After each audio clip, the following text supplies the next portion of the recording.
Welcome back to our RBD Building Block series. I'm Cindy Cloward, and today we're working on block number 8, which is called Crossroads. The first thing you need to do is download the pattern on our Riley Blake Designs website and cut out the pieces according to the instructions. I've cut out all my pieces, and now we're going to get started on making this block. Now this is a super easy block to make as you're just working with squares, but you also have triangles, so it can make it a little tricky working on the bias. The first thing the instructions tell you to do is cut your B square. Actually, yes, I gotta get on my glasses today. So you're gonna cut your B square, and it tells you to cut it twice. And that's much easier to do on a rotating mat.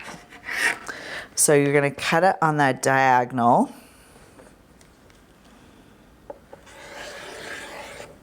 Once, and then rotate it. And then twice. And there's a lot of stretch on the diagonal, so just be mindful of that. I'm going to put these blocks to the side, or these triangles to the side, and then you grab your 2 C squares and you're going to cut those once on the diagonal, creating 4 half square, well, 4 triangles. Okay, now you're ready to start laying out this block. I told you it was super easy. I've got a bigger mat this time. And you get your D squares, and they look like they're on point, but you don't sew them on point. I'm going to tell you what I mean by that. So these squares are, on point, that's what it means. But you sew them in strips like this. So you've got your A square right in the middle. Make sure it's on the right side.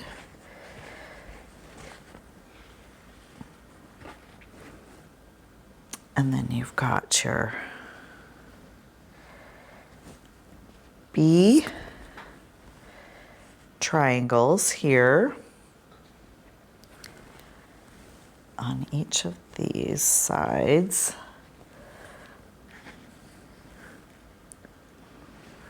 And then the last ones you're going to sew on is your C. That's the very end. And so you can just lay it out so you can see how it's going to look. Okay, now that this is laid out, we're going to do one of these rows at a time.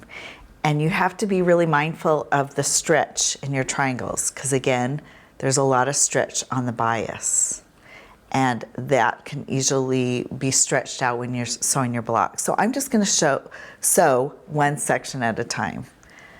So we're going to flip this over right here. And the important part to note is you want this right angle perfectly lined up.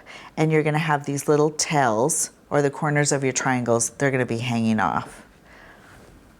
So we're going to sew that. I'm going to pin it so it doesn't shift. And again, don't stretch or pull when you're sewing. Let the machine do the work. And I'm going to flip it and sew down this side.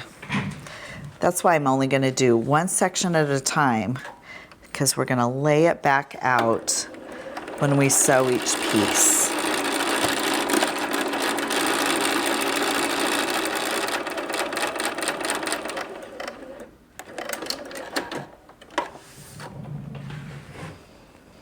Okay, we're going to lay that out like that. I'm going to sew this, flip it over. Again, line that up. Line that up. This is the most important part you line up. And I always start sewing on this corner and heading that way. because it doesn't matter if that's a little stretched over because it's already an overhang, but it's very important that this corner is lined up. So I'm going to flip it over this way and just sew down this side.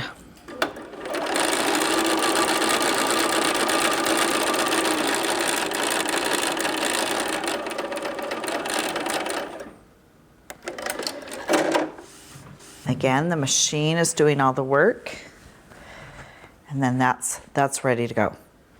Okay, now we're just gonna flip this over. Just sewing 2 squares together on this row.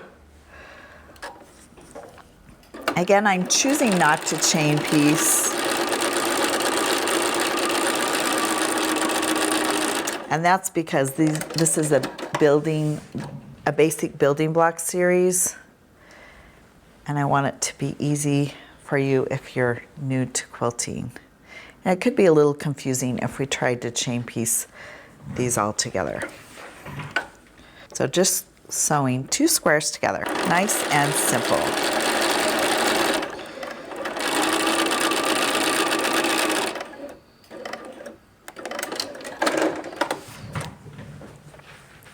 So that's laid out.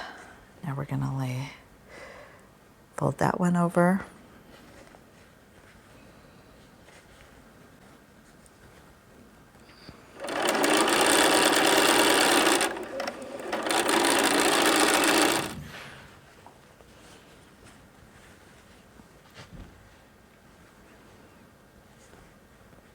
Lining that up.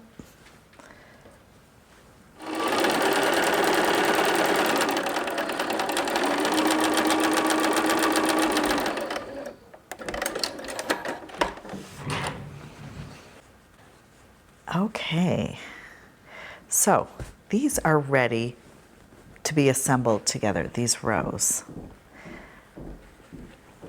And I'm going to press to the dark side.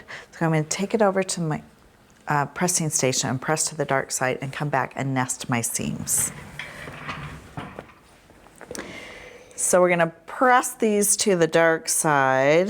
Just going to give it a quick set my seams press, and then I'm going to hold it up like that, and I'm going to be careful not to distort my fabric on the bias. So I'm going to press and try not move around. I'm not using any moisture, just heat.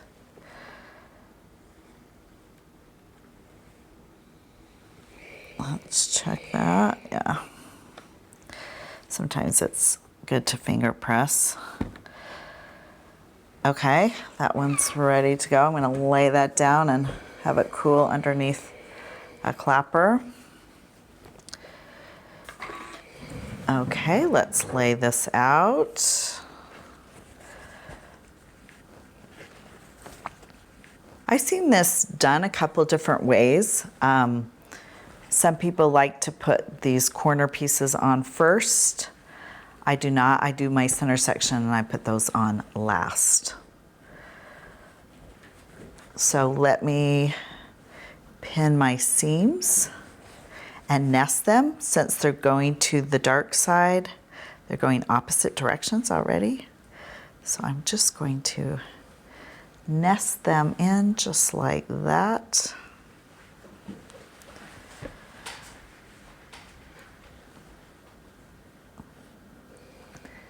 I'm going to pin my 2 sides as well.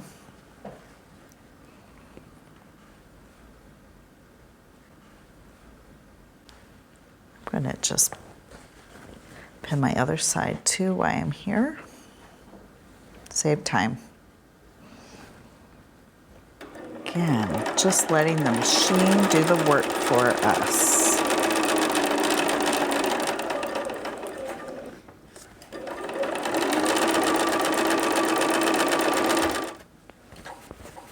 Okay, let's go press, open. What we want to see is these points lining up.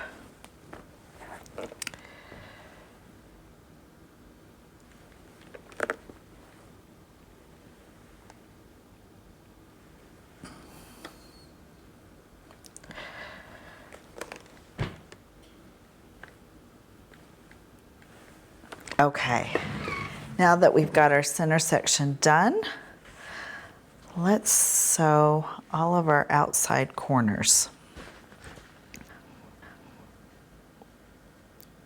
So you can, I just eyeball this, my outside corner. Make sure I have equal, or you can measure it if you want to be super precise. And then I just pin it.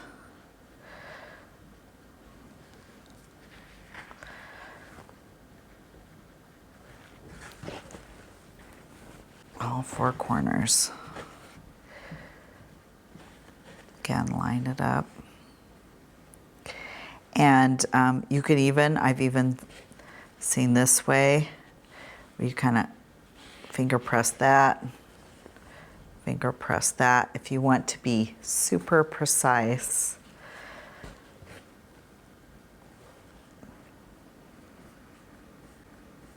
You're going to do right sides together. So that middle line is all lined up.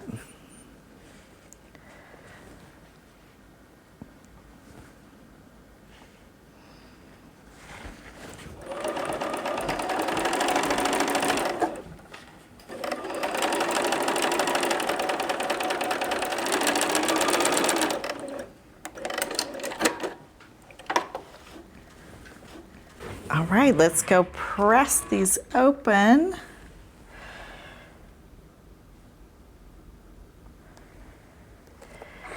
It's looking good.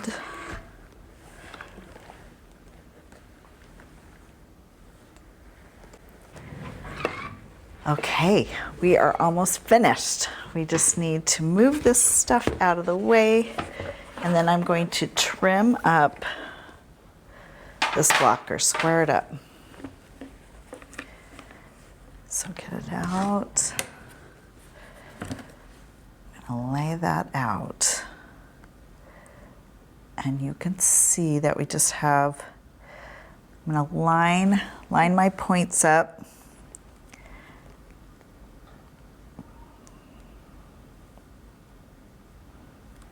Make sure everything is lined up. And really only these little dog ears are outside. I'm gonna just rotate this.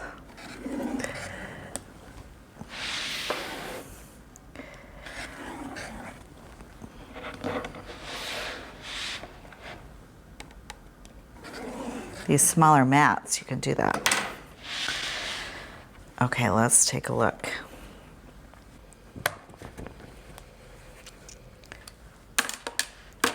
And our Crossroads block is finished. That was a fun block to make, but you had to be careful with those triangles and the bias. So join us next time for block number 9, our last block, and it's called Sarah's Choice. See you next time.